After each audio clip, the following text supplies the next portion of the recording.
இந்த 60ஆம் கல்யாணம் எதுக்கு பண்றாங்க? இதோட அர்த்தம் என்ன? கொஞ்சம் சொல்றீங்களா? தமிழ்ல மொத்தம் 60 வருஷம் இருக்கு.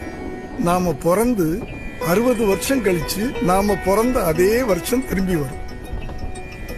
இப்ப சோபகிருத ஆண்டு நடக்கும். இதே மாதிரி நான் பிறக்கும் போது இதே சோபகிருத ஆண்டு நடந்திருக்கும். ஒருத்தருக்கு முழுசா 60 வயசு கடந்து 61வது வயசு வரும்போது அவன் பிறந்த அதே தமிழ் வருஷம் திரும்பி வரும்.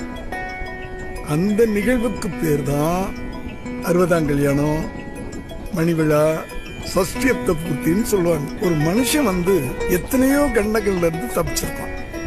அத்தனை கண்டத்துல இருந்து தப்பிச்சு 60 வயசு உயிரோடு இருக்கிறதுன்றது கடவுள் கொடுத்த வரந்தானம்மா. அதுக்கு கடவுளுக்கு முதல்ல நன்றி சொல்லணும். ரெண்டாவது, எந்த பிள்ளைங்களும் அப்பா அம்மா கல்யாணத்தை பார்த்துருக்க மாட்டாங்க இல்லையா? அந்த பிள்ளைங்களுக்கு பெத்தவங்க எல்லாமா இருந்து